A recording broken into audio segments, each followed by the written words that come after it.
ثم زال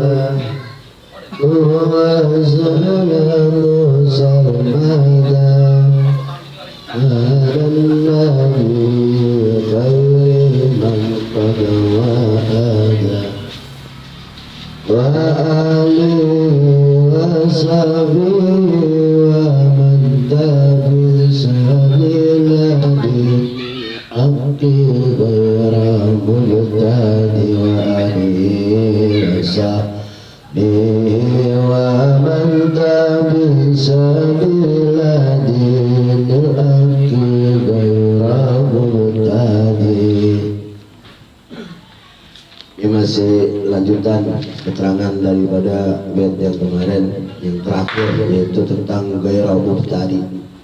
Jadi selawat dan salam semoga juga tercurahkan kepada para keluarganya dan para sahabatnya dan juga para pengikut-pengikutnya sabila dinil haqqi yang benar-benar mengikuti langkah-langkah daripada Rasulullah sallallahu alaihi wasallam, para sahabatnya, para tabi'in-tabi'innya, salafun saleh. Tapi pakai syarat gairah mubtadi, bukan orang-orang yang mengerjakan bid'ahan. Bid'ah.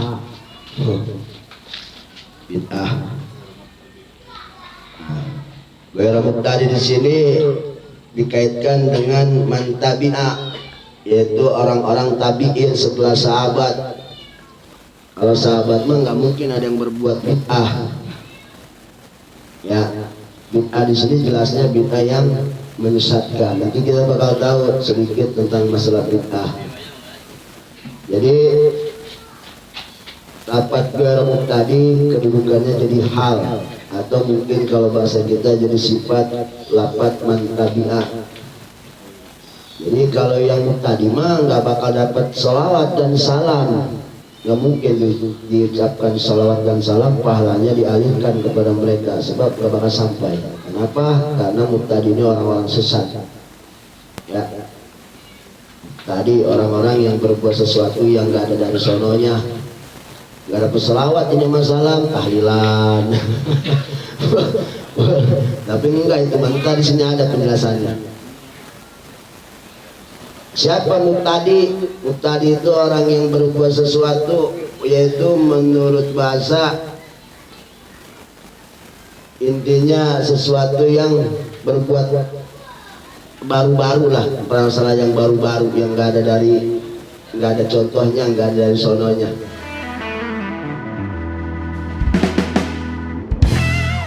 Lalu di sini wal mubtadi wa man kharaja anil haqqi, orang yang keluar dari jalan yang benar, itu namanya mubtadi.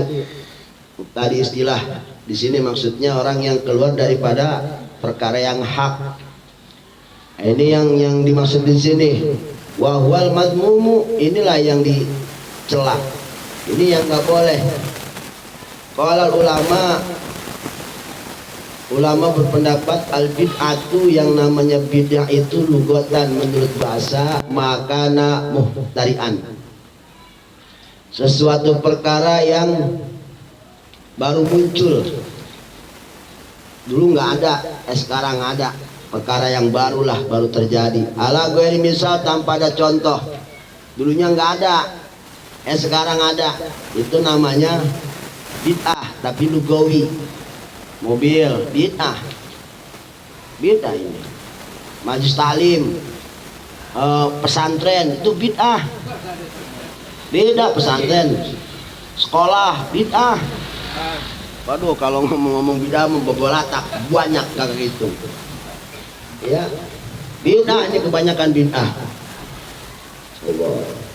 Mesin cuci bid'ah, ini bid'ah nih. Tuh, kipas angin bid'ah. Dulunya minggu misal. Maka ada sifat Allah yang namanya al-badi'. Bid'atun bahwa badi'un. Isim failnya badi'un. Apa badi'? Allah punya ada sifat Allah namanya al-badi'. Kenapa? Karena Allah menciptakan sesuatu tanpa contoh. Ya, jadi makna badi'un, al-badi', Allah maha menciptakan sesuatu tanpa nyontek. Beda sama kita. nyontek dulu kita mah, ngereka dulu baru bikin. Walaupun dikata ini keluaran baru dan nggak ada dari sononya, padahal mah ada, awalnya ada. Pasti ada contohnya. Kalau kita itu yang namanya manusia berbuat sesuatu pasti ada contohnya dulu. Pasti itu. Mau bikin apapun manusia. Beda dengan Allah. Allah mah membuat sesuatu itu tanpa contoh. Allah bikin manusia nggak ada. Nyontek dulu Allah bikin manusia enggak. Allah bikin pun asem, enggak nyontek. Bikin gunung, enggak nyontek Allah mah. Insyaallah berarti luar biasa. Allah menciptakan sesuatu tanpa contoh, itu sifat al-badi'nya Allah Subhanahu wa taala. Nah, diambil kata bid'ah, berarti bid'ah itu maka namutarin ala ghairi misal. Sesuatu yang baru nongol, enggak ada contohnya, itu namanya bid'ah, sabiqin. Wasa'an, adapun menurut syara, menurut agama apa bid'ah? Ma ahdasa ala khilaf bi syari, sesuatu perkara yang baru keluar yang mana ala khilafi amri syari, yang ini enggak ada hukum agamanya. Ya, berbeda dengan hukum yang diajarkan agama. Jadi suatu perkara yang baru terjadi berbeda dengan hukum Allah Subhanahu wa taala dan Rasulnya. Wa ya min haitsu munqasimatun aqsamil khamsah. Dan biar lebih enaknya lagi, bid'ah ini dibagi kepada 5 bagian. Jadi biar kita tahu mana bid'ah nanti yang benar-benar menyimpang kepada agama, ada yang menyimpang kepada agama atau satu perkara yang baru terjadi tetapi dianggap tidak menyimpang kepada agama. Ada yang menyimpang, nah menyimpang ini yang diharamkan. Maka bid'ah juga dibagi kepada 5 bagian. Mana? Pertama ada bid'ah wajib. Awas, ada perkara baru tapi wajib hukumnya. Berarti kalau wajib harus ada. Kalau nggak ada, waduh bahaya. Jadi kalau ada orang ulu bid'atin dola itu, kalau dia mengartikan secara simpelnya aja, semua perkara baru itu hukumnya dolal, sesat, bahaya. Sebab ada bid'ah yang hukumnya wajib. Seperti mana? Tanpa sadar. Yaitu wahwa matana walatul qawaidul wujub, yang memang berkenaan dengan kaidah-kaidah wajib dan dalil-dalil wajib dari agama, nasari dari hukum agama. Mana? Kata du'il Quran. Seperti membukukan Quran. Quran dibukukan tuh hukumnya jadi wajib. Sebab dulu mah sifatnya push-up, acak-acakan, lembaran-lembaran saja modelnya. Kemudian oleh zaman Khalifah Utsman itu ditadwin, dibukukan. Bahkan membukukan Quran yang tadinya bentuknya mushaf itu hukumnya bid'ah, tapi wajib. Karena kalau umpama tidak dibukukan seperti ini, waduh kacau. Kacau, bayangin coba Quran kalau berserakan begitu mushaf. Aduh, model-model kita mau boro-boro bisa baca, boro-boro bagaimana caranya untuk menyusunnya, atau misalnya untuk diruntutnya itu bagaimana caranya. Maka mentadwin Quran itu jadi wajib, padahal bid'ah, tapi wajib. Nah, mana lagi? Wasyara'i, atau membukukan hukum-hukum tentang permasalahan hukum agama, itu bisa jadi wajib, dan itu hukumnya wajib. Idza khifa alaiha dia, kalau memang terjadi ketakutan akan tersia-sianya, terbengkalainya itu yang namanya mushaf Quran, maka dibukukanlah, dijadikan satu biar mempermudah untuk orang-orang zaman yang akan datangnya. Sekarang kita menikmatinya, membaca Quran cukup kita satu buku begitu, enggak berserakan satu mushaf kan ribet itu urusannya. Ya. Kemudian mana lagi? Sebab fa'inat tablik.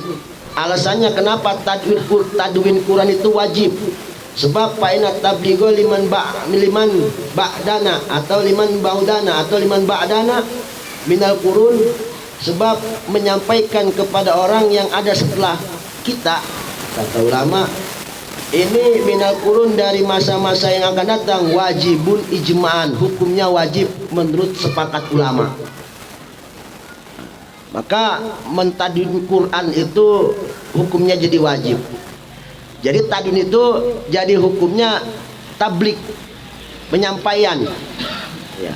Sifatnya syiar berarti. Maka kalau umpama nggak terjadi dibukukan Quran, saya yakin mungkin penghafal Quran juga ribet cara ngapal bagaimana. Mereka nggak tahu susunan ayat, susunan surat-suratnya nggak jelas, ya kan? Bahaya nantinya. Yang ada juga kadang-kadang banyak yang salah, banyak juga yang orang yang pada merubah ayat, ada aja kan yang gitu. Itu yang udah ditadwin, apalagi yang masih mushaf acak-acakan. Coba kita nggak tahu mushaf yang umpama nih, mushaf abis ayat ini mushafnya kemana nih, nyari dulu kan ribet. Ini takutnya nanti timbul fitnah. Kemudian itu salah satu bid'ah yang hukumnya wajib.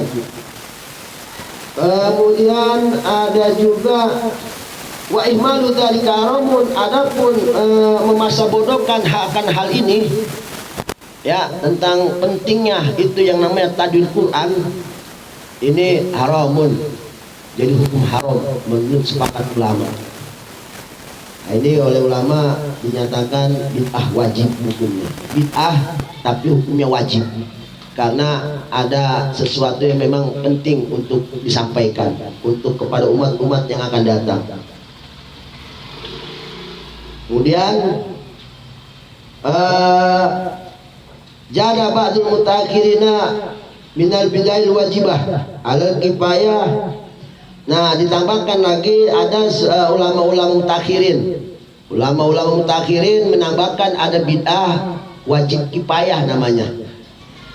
Jadi fardu kifayah, ada bid'ah fardu kifayah. Jadi bukan fardu aja, tapi ada yang fardu kifayah. Kayak sholat juga ada yang fardu, ada yang fardu kifayah.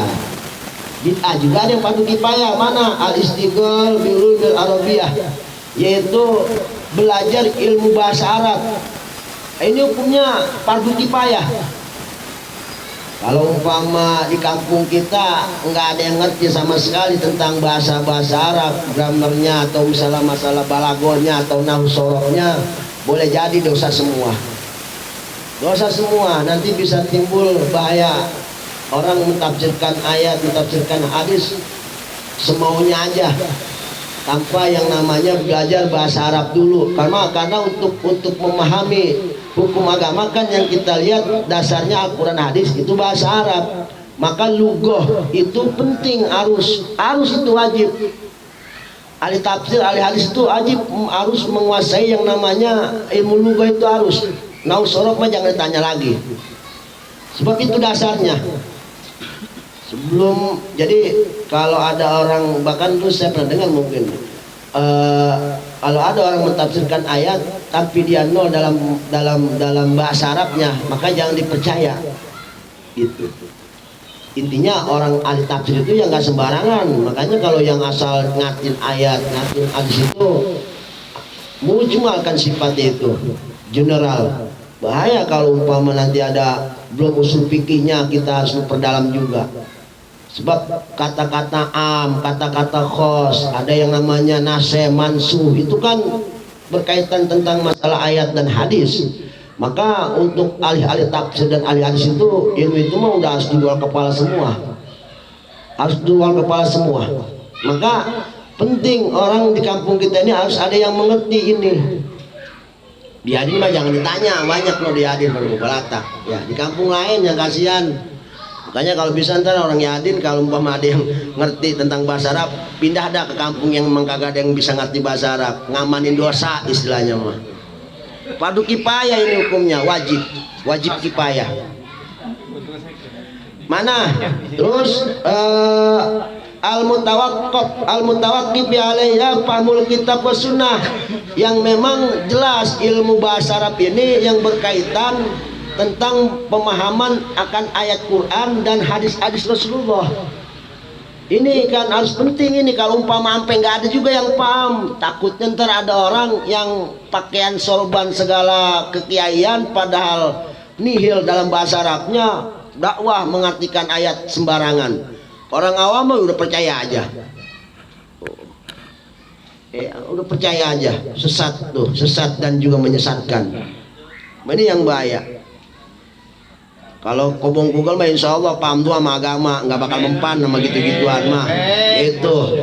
Iya, kita kan yang sebelah sono yang kasihan. Umat kan umat Rasulullah, bukan kita doang. Dari ujung Masyrik sampai ujung Maghrib pun kita nggak sayang sama umat Rasulullah. Kasihan, begitu bahasanya. Ya, karena memang nggak ada yang paham. Nah, ini wajib kifayah, fardu kifayah. Maka di kampung kita ada orang yang memang harus sokong sama kita untuk belajar bahasa Arab, grammar bahasa Arab yang mana berkaitan tentang pemahaman ayat Quran dan hadis Rasulullah Shallallahu Alaihi Wasallam. Ini nanti kan nahwi seperti munahu harus ada. Nggak usah se-RT belajar nahu, nggak usah belajar nahu koma jaidun, nggak usah, cukup satu orang aja. Ya. Kalau bisa patungan biayanya, lu mondok nih jauh-jauhan mah pokoknya lu pulang kemari alpiang lotok aja begitu pokoknya mah. Oh, kalau bisa mau begitu. Ngamanin dosa kampung. Ini kalau nggak ada yang belajar, masya Allah. Siapa ntar yang mau jadi tamengnya, masang badan kalau ada orang yang sembrono, asal ayat, asal hadis aja. Bahaya ini. Cukup satu orang yang mengerti. Wasarfi, ilmu sorof, sama. Nggak usah semua CRT bisa nasib. Nasrullah, nggak usah. Cukup satu orang dua orang aja, anak santri yang bisa. Suruh mondok dah, anak siapa yang suruh mondok. Makanya di kampung kita mah kalau ada yang mondok banggain, salutin, hormatin, sayangin. Karena apa? Jasa-jasa mereka itu seperti pahlawan tanpa jasa. Mereka itu pulang dari pesantren ke rumah bubar dosa sekampung. Amin. Tapi kalau nggak ada dia nih satu orang ngaji di pesantren Nasoro, sekampung boleh jadi malah petaka, tinggal tunggu kehancurannya. Karena memang nggak ada yang paham. Kan cara memahami Quran itu kan bukan bahasa Arab. Maka penting belajar yang namanya grammarnya itu nahu sorof. Kalau nahu cara bacanya biar tahu tujuan kemana, biar tahu kedudukan kalimat. Kalau sorof biar tahu bentuk kalimat. Ini kalimatnya kata apa. Jadi nanti bisa ada pengertian pemahamannya kemana. Itu inti dasar, paling dasar nahu sorof. Wal ma'ani juga ilmu ma'ani. Ilmu ma'ani penting. Wah, ini ilmu ma'ani, terus terang ilmu ma'ani buat saya daripada ilmu yang paling sulit di ma'ani. Karena ma'ani ini apa yang mempelajari tentang bahasa Arab yang berkaitan. Ini masih ada kaitannya dengan nahu, ada sama-samanya dengan nahu, hampir sama-sama dengan. Cuma bedanya kalau ini nanti yang dibahas itu kalimat yang bagus itu seperti apa, benarnya kalimat karena itu seperti apa bahasa Arab itu. Seperti gini. Ya kalau nerangin jadi ribet ya. Mungkin pernah dengar yang namanya atof. Ya huruf atof, pernah dengar nggak? Atau dalam bahasa Arab, kalau dalam bahasa Indonesia mungkin ada titik, ada koma. Itu yang ngatur itu ma'ani. Kan kita kalau dalam mengarang bahasa Indonesia itu titik koma itu nggak sembarangan naruh kan. Nah itu yang ngatur itu ma'ani. Jadi bahasa Arab juga ada titik, ada koma. Ada kalimat yang jumlah yang memang kata-kata yang ini harus disambung dengan kalimat yang ini, ada yang nggak harus disambung. Nah itu yang ngatur ma'ani. Ini bisa disebut atof, apa huruf istitnaf bayaniyah, kan begitu masalahnya. Ya kalau yang nyantren mungkin pernah ngaji ma'ani paham lah. Itu salah satunya. Kenapa ada fa'il? Kenapa fa'il ada yang dibuang? Itu ma'ani yang ngatur. Jadi nggak sembarangan. Oh, ini fa'ilnya ada, ini fa'ilnya nggak ada. Itu semuanya ada rahasia. Jadi yang menguak rahasia-rahasia bahasa Arab ya ma'ani. Susunan bahasa Arab disusun salat aja satu kalimat. Itu yang menguak rahasianya itu ya ma'ani. Jadi indah nanti kalau dibahasakannya itu jadi indah. Maka kalau orang paham tentang ma'ani, dia pasti punya keyakinan Quran itu bahasa yang paling indah daripada bahasa yang lain. Kita nggak bakal mungkin menilai bahasa Quran itu paling indah kalau kita nggak paham yang namanya nahu sorof ma'ani. Nggak bakal mungkin. Bahasa Quran itu disebut bahasa paling indah. Siapa yang bisa mengatakan bahasa Quran itu paling indah? Orang-orang yang paham tentang ini. Gitu. Ya. Ada badal, ada atop, ada taukid. Itu kan harus dibuka rahasianya. Setiap kalimat harus dibuka, harus tahu kita rahasia-rahasia bahasa Arab itu. Ya kan? Nah, untuk mengenal, mengetahui akan tujuan apa semua kalimat ini disusun seperti ini, itu adalah ilmu ma'ani yang membahas. Kenapa ada jumlah, harus jumlah khobariyah, kenapa harus ada jumlah insya'iyah, kenapa harus ada mubtada, tapi khobarnya ditiadakan, ada fi'il fa'ilnya ditiadakan. Ini kan jadi begini, bahas intinya begini. Bahasa Arab itu disusun, ya, disusun dari kalimat 1 sampai kalimat 10, satu susunan kalimat. Itu semua rahasia-rahasianya yang membongkar ilmu ma'ani. Maka kalau dikala manusia kita paham tentang ma'ani, maka dikala dia membaca Quran, dia akan melongo begitu indahnya bahasa Quran. Dia akan paham begitu dahsyatnya keindahan bahasa hadisnya Rasulullah SAW. Jadi ada kalimat yang memang harus pakai huruf atop, ada kalimat yang nggak perlu huruf atop. Itu yang ngatur ma'ani. Ada nanti kita temu yang namanya pasal, wasol dan pasal. Wasol dan ada namanya pasun wasol. Jadi ada kata yang kalimat susunannya, jumlahnya atau kalimatnya memang harus disambung pakai huruf atop. Ada yang memang harus dipisah. Paslun, pasal, wasol. Gitu.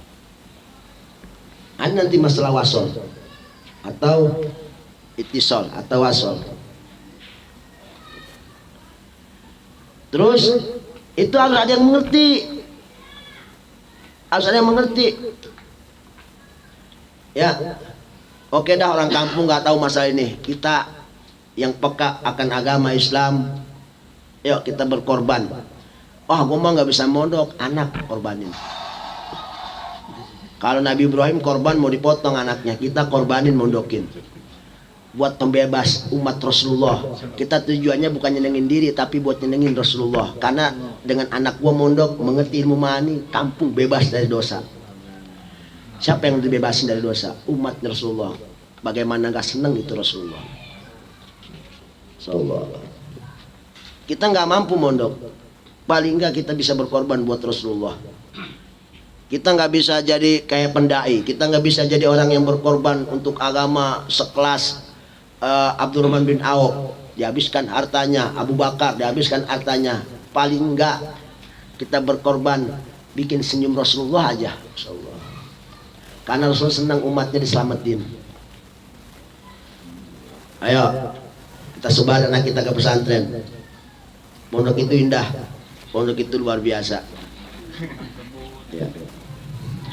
Kemudian mana lagi, wal bayan, ilmu bayan. Nah, apalagi ilmu bayan juga sama. Kalau ilmu bayan menjelaskan makna-makna bahasa Arab yang memakai mana asli, ada yang memakai mana enggak asli.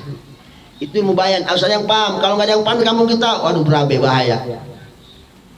Bahaya. Jadi ada makna memakai mana aslinya, ada bahasa Arab yang memakai makna samarannya. Itu yang bisa mengetahui, itu ilmu bayan. Contoh begini aja, ra'aitu qamaran yusalli fil mushallah. Saya lihat qamaran apa? Itu mana aslinya kan? Saya lihat bulan sholat di, logikanya bulan sholat di musola, masuk akal nggak? Itu yang bahas siapa? Bayan. Jadi komers itu nggak mungkin, kalau orang yang ngerti bayan nggak bakal diartikan bulan. Dan logikanya juga mustahil bulan sholat di musola. Masa ya sholat bulan apa ada di musola? Masuk ke musola bulan juga gede, nggak mungkin.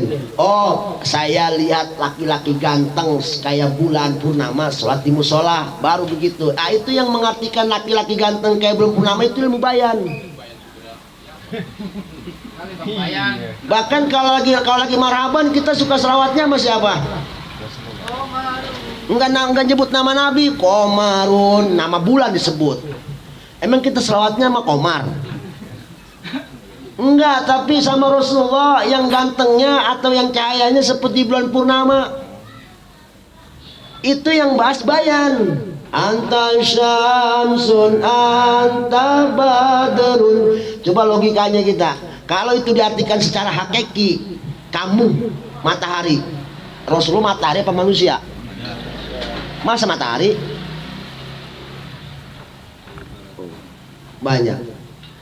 Bahkan ayat juga wa nufikha fis suri, wa nufikha maknanya telah ditiup. Nufikha kan fil madi. Maknanya apa? Telah ditiup sangkala. Memang udah? Udah belum? Belum. Itu bahasanya bahasa Quran nufikha. Berarti Allah bohong kalau begitu. Ayo. Itu bahasanya kan kata kerja yang telah. Nafakha, nufikha. Telah ditiup. Itu bahasanya fil madi, kata kerja yang sudah terjadi. Nah itu niup juga belum, tapi ngomongnya yang bohong Allah apa kita? Ayo, coba-coba kita bohongin Quran. Ayo, kafir kita. Apalagi bohongin Allah. Nauzubillah. Tapi bahasa nufikha, siapa yang mau bahas itu masalah kalau bukan ilmu bayan? Mondok itu luar biasa. Kalau kita pengen ngaji-ngaji begini mah kita mah yang ya kita mah udah bahasa begini, kita mah nggak bisa mondok lah istilahnya mah. Tapi paling nggak kita udah denger ini, yuk kita berkorban buat Rasulullah.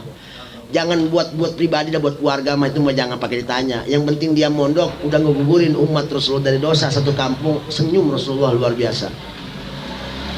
Allah, bayangin itu ilmu bayan yang bahas itu ayat Quran.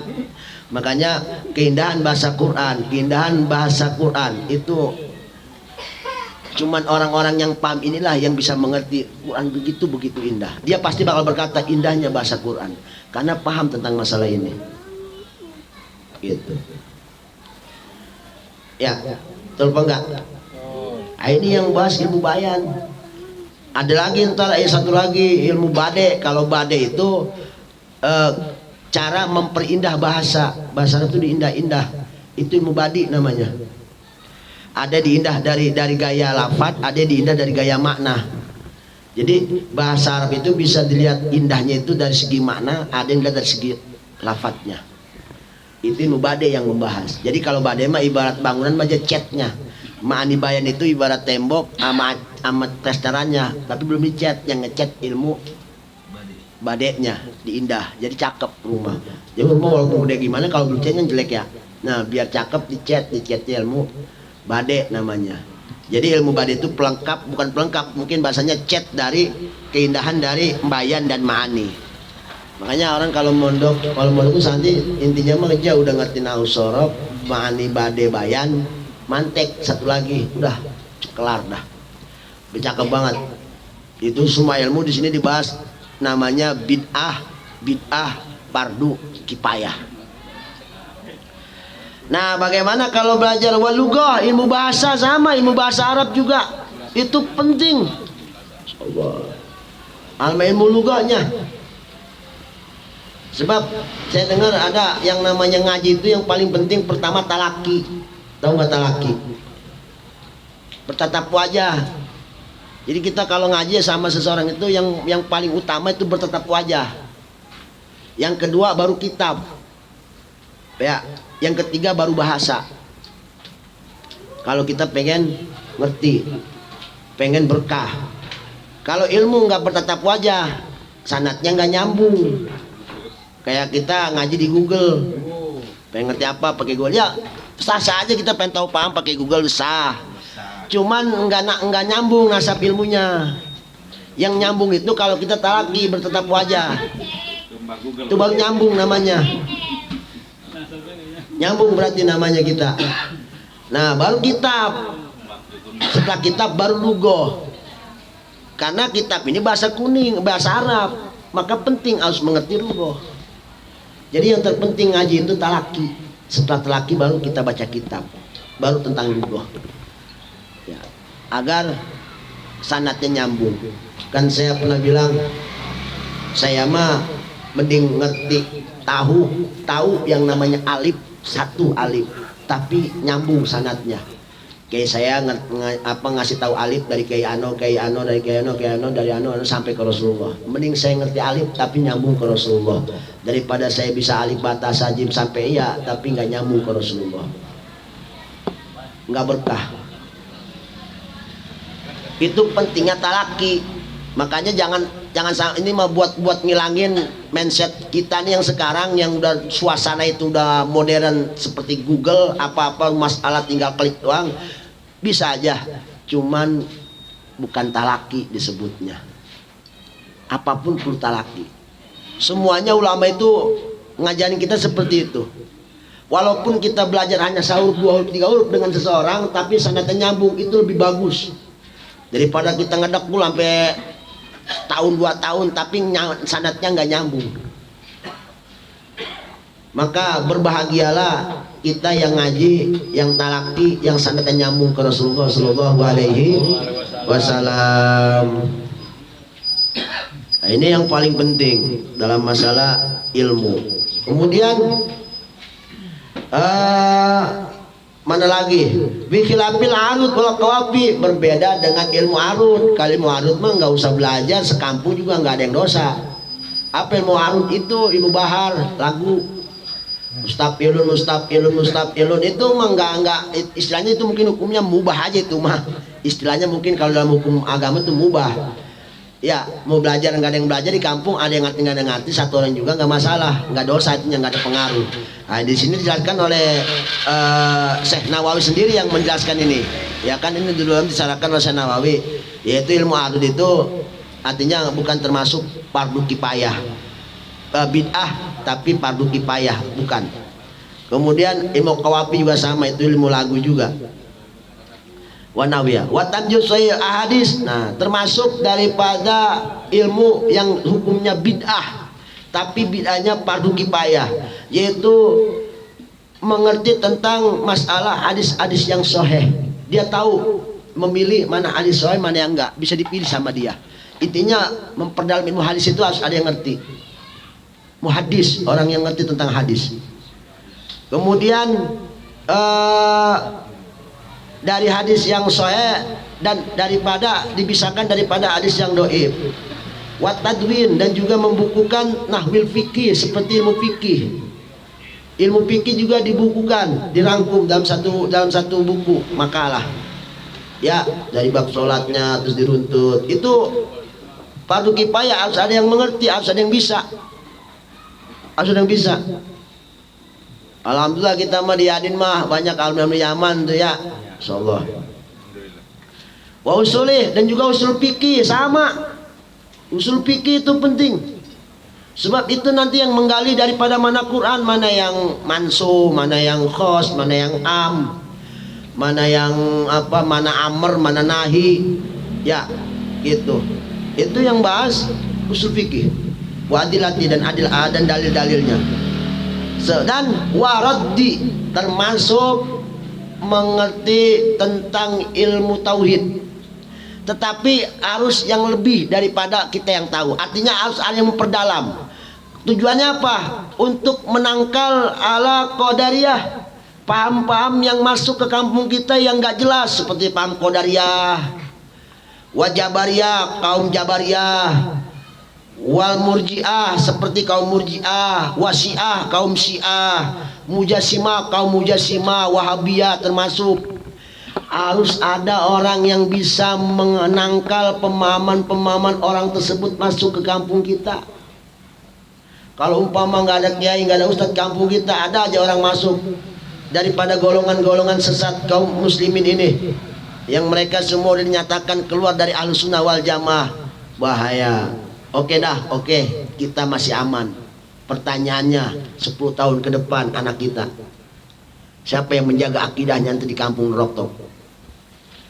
20 tahun di kampung kita, yang situ lahir cucu kita, siapa yang menjagain Ahlus Sunnah, akidah Ahlus Sunnah wal Jamaah mereka kalau ada orang-orang seperti masuk ke kampung kita? Kita masih aman, masih banyak kiai di sekeliling kita, masih banyak ustadz di sekeliling kita. Kalau udah pada nggak ada doang nih kita, cucu kita mau putus Ahlus Sunnah wal Jamaah di situ, kita nggak mau. Anak kita ntar siapa yang mau jagain? Mungkin kalau sekarang mungkin ada para habaib yang pada berani, mereka masih bisa masang badan untuk kita. Ntar cucu kita siapa yang masang badan? Kalau nggak ada orang-orang yang mengerti tentang ini, kaum Qadariyah, kaum Jabariyah, kaum Murji'ah, kaum Mujassimah.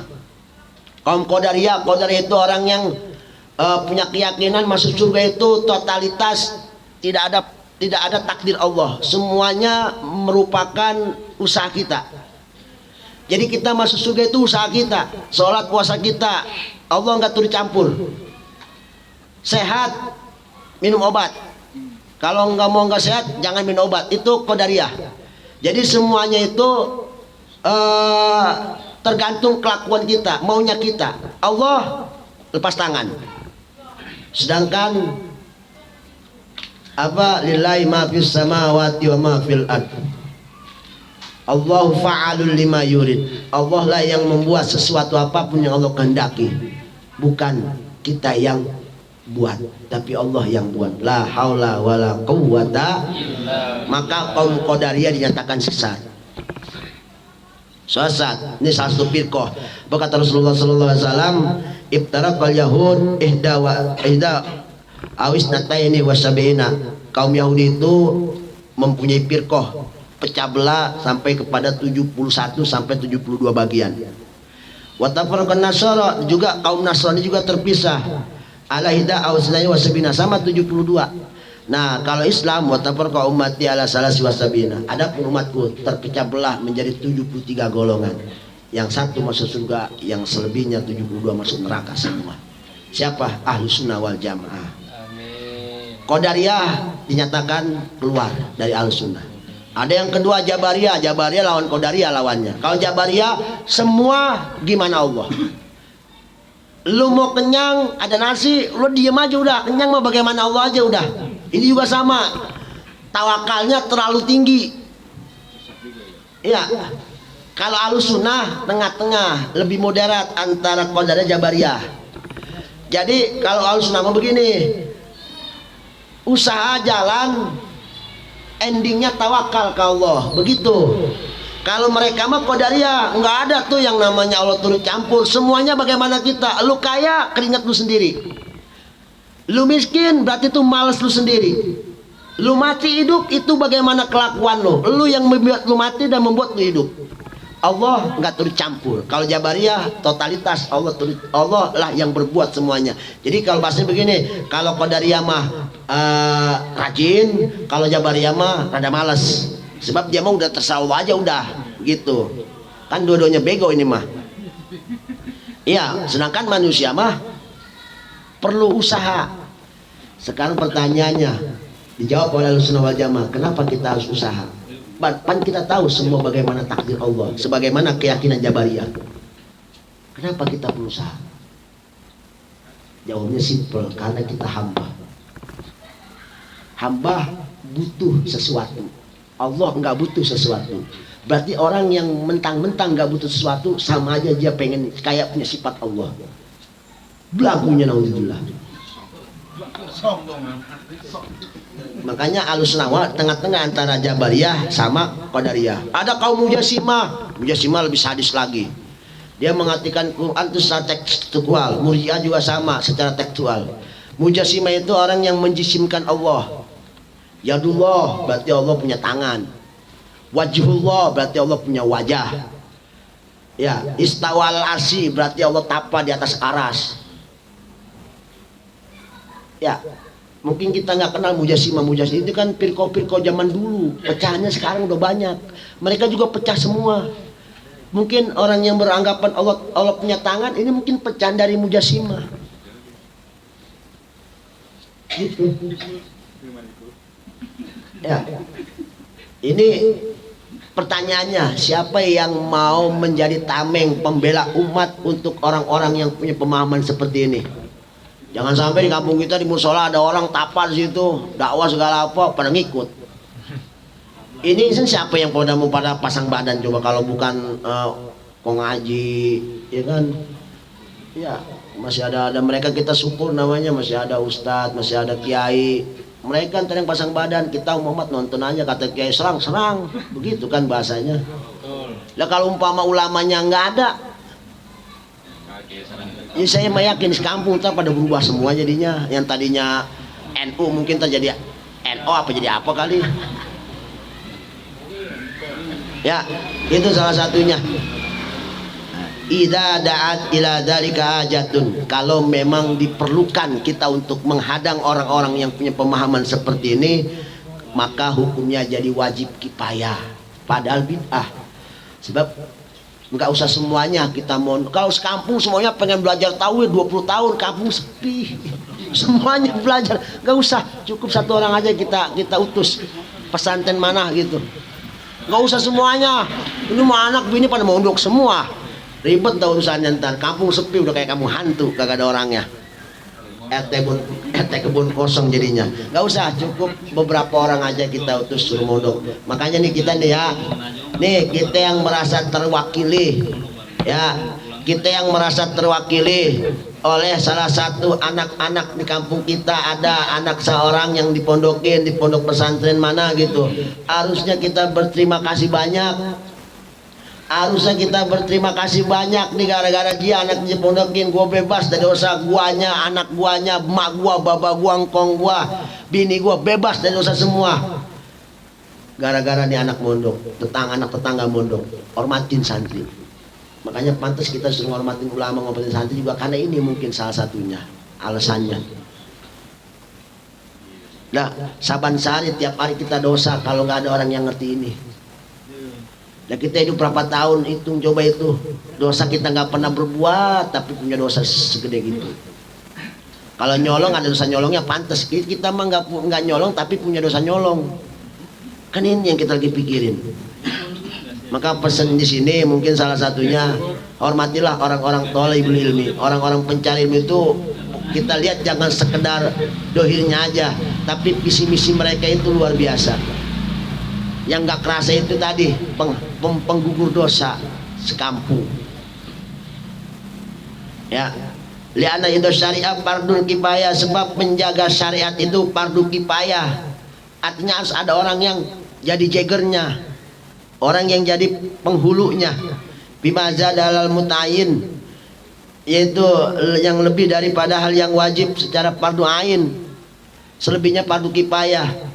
Ini yang jadi persoalan kan di sini. Kalau fardu ain mah masing-masing, cuma dosa tanggung masing-masing. Kalau fardu kifayah kan semuanya nanggung. Kalau nggak ada yang bisa satu orang. Wala yata'ib dua ila bidzalik, sedangkan gak mudah untuk menjaga itu semua dari rongrongan orang-orang yang punya pemahaman seperti itu. Tanpa kita belajar, tanpa kita ada yang mengerti, kan mereka antara yang jadi tameng. Pasti kita akan bertanya, no kemarin ada suara sumbang seperti ini tentang masalah akidah, gimana Kiai? Kan begitu. Yang jadi bahaya kan kalau udah urusan akidah. Urusan akidah kan kita kalau nggak iman benar, iman bohong. Bisa jadi begitu. Ya, kalau alasan dosa doang mah kita masih bisa istighfar. Kalau urusan iman, antara kafir dengan iman ini kan bahaya. Kaum semua juga ada yang ekstrim, ada yang enggak. Kaum golongan juga ada yang ekstrim, ada yang rada bijak, moderat, ada. Syiah juga ada yang ekstrim, ada yang moderat. Semuanya juga sama. Jadi ada terbagi-bagi golongannya. Wama la yatatal wajib mutlak ila bi fawajibun. Dan ingat, setiap perkara yang memang enggak mudah untuk menjaga kewajiban secara mutlak, maka jadi hukum wajib wasilah tersebut untuk menjaga kewajiban itu. Tadi menjaga akidah itu wajib, maka wasilah untuk menjaga akidah tersebut jadi wajib. Apa? Mempelajari, belajar tentang ilmu akidah gitu. Wasania ada yang kedua, haramun, bidah haram.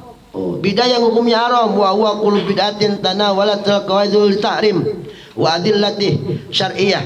Ini yang berkaitan tentang dalil-dalil yang menyangkut tentang kaidah-kaidah haramnya dan dalil-dalil haramnya. Yang ini dari agama unsur. Kalau mukus kayak pajak, ya upeti atau apa bahasanya, ya pokoknya jizyah. gitu. Tapi kan di Islam juga ada jizyah, ada bayar pajak, itu ada zakat fitrah, itu bayar pajak. Tapi itu mah benar, ini mah bayar pajaknya secara dolim, memaksa, ya, memaksa, apalagi membuat sengsara.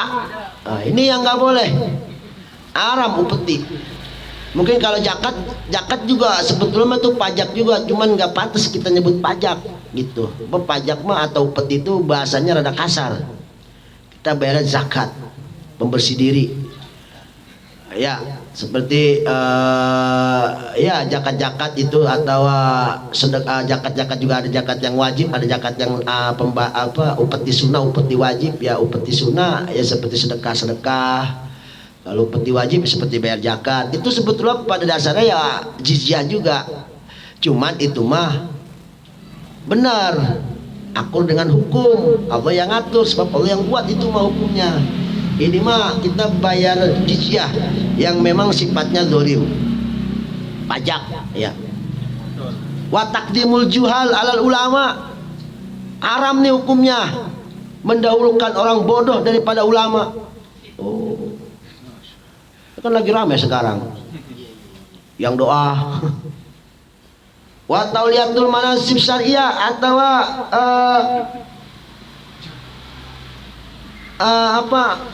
meleluasakan sumber-sumber hukum agama, man la yaslulaha bitariqit tawatur, diserahkan hukum agama kepada orang yang nggak bisa memegang urusan agama. Ya, terbukti sekarang yang nongkrong di badan agama emang orang pada semua mondok itu kagak kan, itu orang pada ngejar uang doang kan bahasanya. Ya kali gitu yang jadi ketua mana jebolan mana gitu, harusnya kan begitu. Ini maka agak kan, siapa yang dapat, siapa yang lebih dekat dia yang jadi, kan begitu. Siapa aja mau jadi pesantren kan bukan kayak gitu. Ntar mau urusan orangnya agama ya kita tanya lagi sama kiai. Ya salah namanya itu, sama aja menserahkan suatu jabatan kepada bukan ahlinya. Ini kan bahaya. Ini bid'ah, haram hukumnya. Haram itu nggak boleh.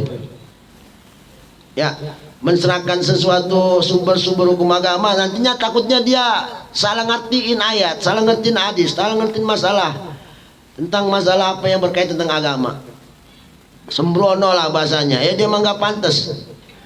Wajalal mustad bidalik, dan dijadikan sanad lagi, sandaran, omongannya jadikan hukum, sandaran buat orang-orang yang bertanya. Ini kan bahaya, padahal dia nggak pantas, bukan ahlinya.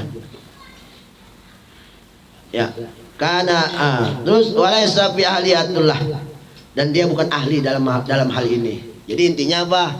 Urusan agama ya orang yang ngerti tentang agama. Sekarang orang banyak pada kabalier. Yang agama ngomongin politik, yang kagak ngerti agama ngomongin agama. Ini kan ribet jadi urusannya. Gitu. Ya artinya ini memasrahkan sesuatu yang pada bukan ahlinya. Ini bahaya. Dan yang ketiga, mandubun, ada yang namanya bid'ah mandub, bid'ah yang hukumnya sunnah. Matanawalat qawaidul nadbi wa adillati kasolati tarawih jamaatan. Nah, ada yang bid'ah hukumnya sunnah. Salah satunya adalah ayat itu yang berkaitan tentang yang bersangkutan atau yang berkaitan tentang dalil-dalil sunnah atau kaidah-kaidah sunnah, seperti mengerjakan sholat taraweh jamaatan berjamaah, itu hukumnya bid'ah. Sebab Rasulullah itu nggak begitu. Yang namanya ngumpulin orang sholat taraweh berjamaah itu zaman Sayyidina Umar. Cuman disebutnya kata Sayyidina Umar ma'asanal bid'ah hadih, tidak ada yang lebih bagus bid'ah kecuali ini, yaitu sholat taraweh berjamaah. Itu kata Sayyidina Umar. Terus mana lagi? Wa iqamus suwaril a'immati. Nah, ini membentuk daripada rupa-rupa imam-imam dan hakim-hakim, terutama tentang agama. Wa ulatul amri juga pemerintah. Ini membentuk pemerintahan seperti kita ya, nyoblos apa itu sunnah hukumnya. Tapi kalau umpama ada daya tarik kewajiban bisa jadi wajib. Umpama negara bisa hancur nih, umpama gara-gara aja nih kita harus mencari pemimpin baru yang lebih real gitu bahasanya, lebih bagus. Nah ini bisa jadi wajib jadinya ntar. Jadi Ala khilafi makanan sahabat, berbeda dengan zaman sahabat. Kalau sahabat mah mereka emang udah pada mulia-mulia, orang hebat-hebat. Dengan kita yang kemarinnya ini, ya kan makin lama kan makin surut kan. Kita berasa kan dulu lagi zaman kita, kiai kita tuh kalau ngeludah manjur banget. Lah kalau kemari-mari kan kayaknya ludah para kiai sekarang mah kan rada kurang manjur. Artinya dari sini kita harus membentuk, harus ada orang yang memiliki kisma bahasanya untuk umat, supaya dia dijadikan orang untuk memimpin bahasanya begitu. Nah, ini yang namanya bentuk atau rupa-rupa begitu tuh penting. Memilih itu pantas bahasanya, mantesin. Jadi orang kalau ini kayaknya pantas nih orang, sebab dia nih orangnya suka segeni nama orang, berarti kan ini ada basic bahasanya. Itu penting. Ya. Seperti sedangkan la tasulu wal maqasid syariah, tujuannya intinya untuk kemaslahatan agama. Sebab kalau kiai udah nggak dihormatin, bayangin coba ya kayak yang ana-ana dah pokoknya dah, yang jual ayat, yang segala apa itu kan di mata umat udah nggak ada harganya, udah nggak ada kismanya. Ini kan udah nggak ada maruahnya. Nah sekarang kalau kiainya yang megang agama, ahli agama jadi gitu, nanti agama Islam dikata apa? Berarti kan mereka nggak pantas untuk dijadikan panutan. Maka untuk membuat panutan rupa-rupa orang ini penting kita pilih. Harus seperti imam besar dipilih Habib Rizik jadi pangkat IB, itu penting sebetulnya itu. Harus supaya ada kegagahan dalam agama. Tadi tujuannya untuk kemaslahatan agama dan syiar agama. Sebab la tasula bi adamatil wulad. Sebab zaman sekarang nih pinupusin nas. Sebab zaman sekarang nggak bakal hasil tuh yang namanya masolih wa maqasid syar'i. Artinya kemaslahatan agama, kebaikan agama, syiar agama itu nggak bakal bisa hasil kecuali tentang ada yang namanya bi'adamatilullah, ada kisma pada diri seseorang yang mana itu bisa pengaruh pinupusin nas pada hati-hati manusia, umat. Itu penting memilih orang itu. Nah memilih ini, mendirikan hal seperti ini, umpama kayak diangkat jadi IB, umpama imam besar Islam di Indonesia, itu hukumnya bid'ah sunnah, bid'ah mandub. Ya. Ini penting, karena jangan sekarang mah orang kan lihat engkregan. Tapi yang berisi, kalau engkregan doang mah nggak berisi ya sama aja. Wa kana an-nas bi zamanin sahabat anhum innama yu'azzimu bid-din. Nah, mereka mah zaman-zaman sahabat tuh mereka dimuliakan, udah jadi orang mulia juga. Ya memang karena sebab mereka orang yang dulu masuk Islamnya. Zaman sahabat gitu. Kemudian hijrahnya juga ya tentunya mereka yang lebih awal wal Islam tentang Anda masuk Islamnya. Sumaktala nidam, kemudian hancurlah hal ini hatta saru ila yu'adzimu biswa. Nah ini jadi nanti karena zamannya udah modern, jadi yang dilihat itu kisma seseorang itu untuk menjadi pemimpin umat itu kayak imam besar itu kan itu penting harus ada orang seperti itu untuk menggerak umat. Coba kemarin 212 kalau nggak ada Habib Rizik gak tahu jadi apa enggak. Itu kan itu salah satu contohnya, penting banget itu sebab ada penista agama. Coba kalau nggak ada semodel imam besar gitu umat Islam Indonesia. Kalau sekarang kan ditunjuk Habib Rizik, kalau nggak ada beliau mana sepi. Ahok masih berkuasa mungkin sampai sekarang. Imbasnya kan seperti itu. Maka itu penting. Wah, bid'ah emang bid'ah itu. Nah ini kemudian termasuk daripada bid'ah mandumah yaitu perkara-perkara baru, nah warubti seperti pesantren, boarding itu bid'ah, tapi bid'ahnya sunnah. Sebab zaman Nabi nggak ada pesantren, sekarang aja ada pesantren boarding school, itu hukumnya bid'ah. Ya sekolahnya juga bid'ah, boardingnya juga bid'ah, dua-duanya bid'ah, tapi bid'ahnya mandubah, bid'ahnya sunnah. Kalaupun nanti ada dorongan-dorongan yang memang mengharuskan bisa jadi wajib nantinya gitu. Nah, ini harus tahu kita berarti pesantren itu nggak ada tapi bid'ah mandubah. Wa madaris, nah sekolah-sekolah, madrasah, sekolah-sekolah itu Bidah itu. Zaman Nabi mah nggak ada SD, SMP, SMA, apalagi kuliahan mah nggak ada. Baru sekarang aja ada. Haram itu. Kalau kata orang sebelah mah, orang sebelah mah kagak berasa. Ya kata pokoknya kulo bidatin dolala, padahal mah aja jebolannya S1. Kita tanya lu kan S1 ya, itu kan bidah S1. Wa qul ihsan lam yuhad di zamanil awal. Dan setiap apapun kebaikan perbuatan-perbuatan yang dianggap baik, yang tidak menyimpang kepada agama, bahkan ini kemaslahatan daripada agama, yang memang nggak ada dari sononya, lagi zaman nabinya nggak ada, ya kayak sekolahan, itu kan penting untuk belajar. Pesantren penting untuk orang lebih fokus belajar agama. Nah, maka yang dari yang nggak ada, maka setiap apapun yang baik ini termasuk daripada bid'ah mandubah, bid'ah yang sunnah, apapun yang tujuannya baik untuk syiar agama. Warabiwa makruh, ada bid'ah makruh. Oh banyak berarti. Bid'ah makruh itu berarti bid'ah yang berkaitan tentang kaidah-kaidah kemakruhan. Seperti mana kata sisir ayam, seperti kayak orang mengistimewakan hari-hari. Gua puasa hari ini diistimewakan banget itu loh. Ya, makanya ada istilah kan puasa Jumat itu kalau satu hari aja kayak diistimewakan kan, maka hukumnya makruh. Beda itu. Jadi hari mah semua sama. Ya, binoim minal ibadah. Salah satunya itu ya bid'ah makruh. Jadi kalau ada orang Jumat diistimewakan sama dia umpama buat ibadah puasa apa gitu, maka itu bid'ah, tapi bid'ah makruh. Bukan jadi haram, tapi bid'ah makruh aja. Mengistimewakan hari gitu dalam hal ibadah ya, sedangkan ada yang lainnya mah nggak dilihat gitu. Yang diistimewakan harinya ya, bukan ibadahnya, harinya.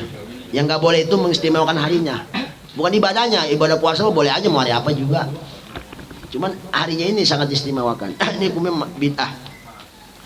Ditambahkan oleh ulama termasuk bid'ah makruh zukhrufatul masajid, memperhias masjid kayak pakai kaligrafi, wah dipampang, itu makruh. Makruh itu ganggu orang khusyuk sholat. Allahu Akbar, bismillah, oh cakep banget tuh kaligrafi ya, kan ribet jadi urusannya ya. Jadi yang normal aja, apalagi kalau masih pakai lampu kedap-kedip mah tuh jangan itu mah ribet ntar. Makruh itu hukumnya beda makruh. Mempercantik masjid sehingga bisa membuat kekhusyuan bisa hilang, itu bisa jadi makruh. Makruh itu. Tazwikil masaib juga sama, memperindah mashaf. Jadi nanti orang bukannya baca Quran malah ngelihat sisi cakepnya doang, begitu lihat cakep banget, dibaca maka kagak jadinya. Begitu. Makruh ya. Kemudian wal khamis yang kelima, terakhir mungkin ini. Bid'ahnya bid'ah mubah.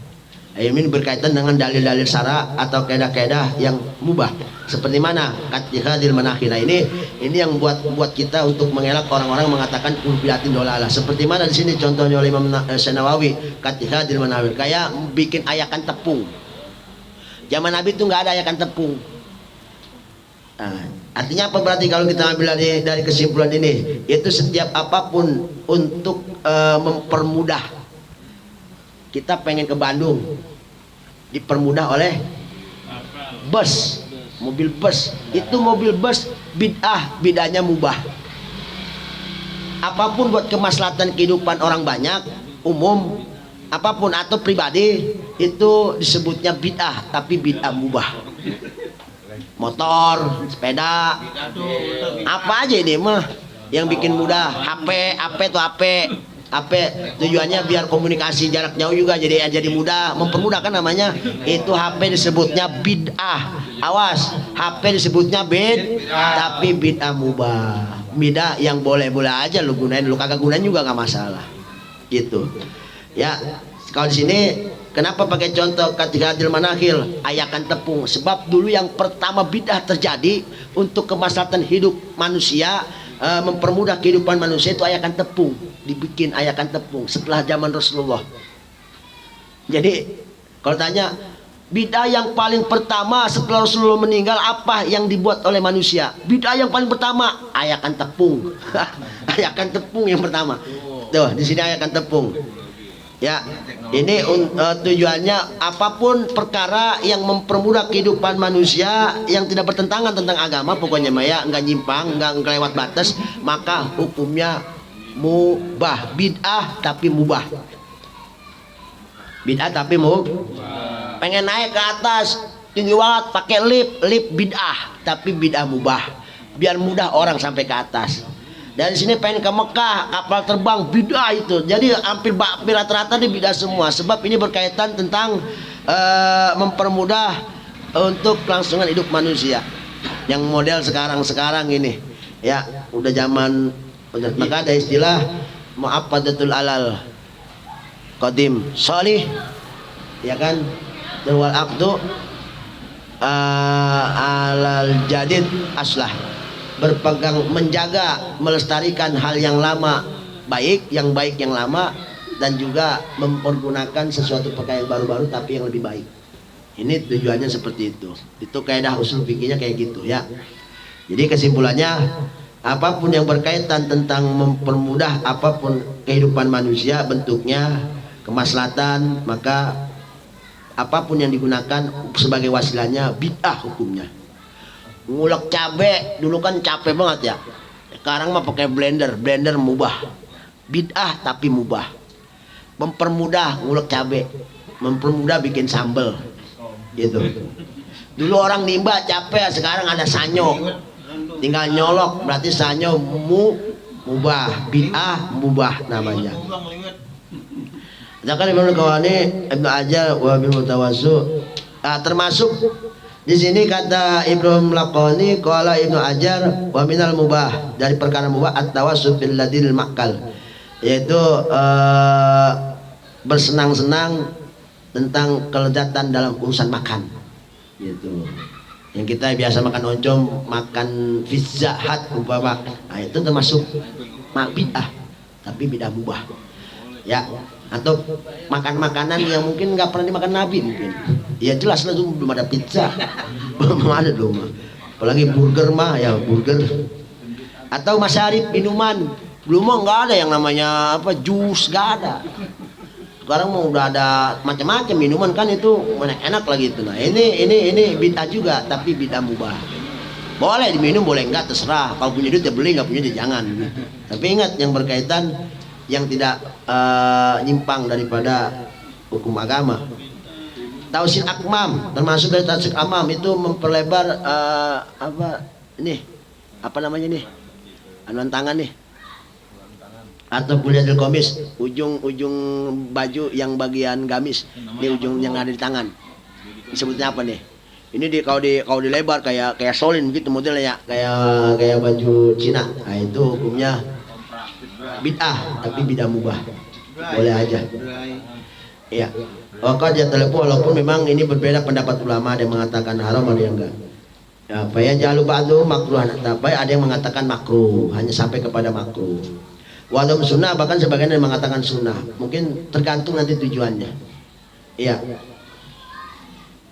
Kemudian wakadal musafah. Nah, termasuk daripada bid'ah mubah musafahah, salaman.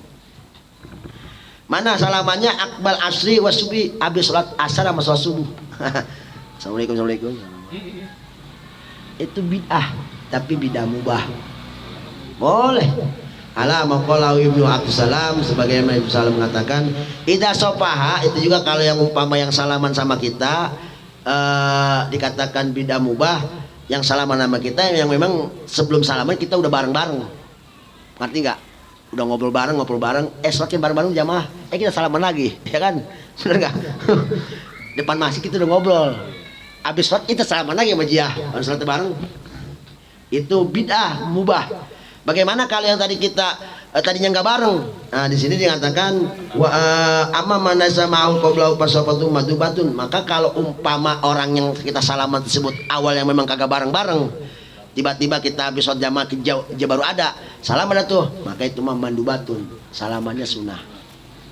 Itu yang bid'ah juga tadi benar, yang udah ya kalau memang dari depan udah ngopi bareng, ngopi udah ngokok bareng, wah aja nih salat bareng-bareng, salaman lagi. Itu bid'ah tapi bid'ah mubah, boleh. Silakan. Ya, wa qad khassa bi ba'dil ahwal. Nah, ini yang dinyatakan salah satu contoh pabid'ahan. Wa ba'du fa'lam bi wujubil ma'rifah wallahu a'lam bishawab. Alhamdulillahirabbil alamin.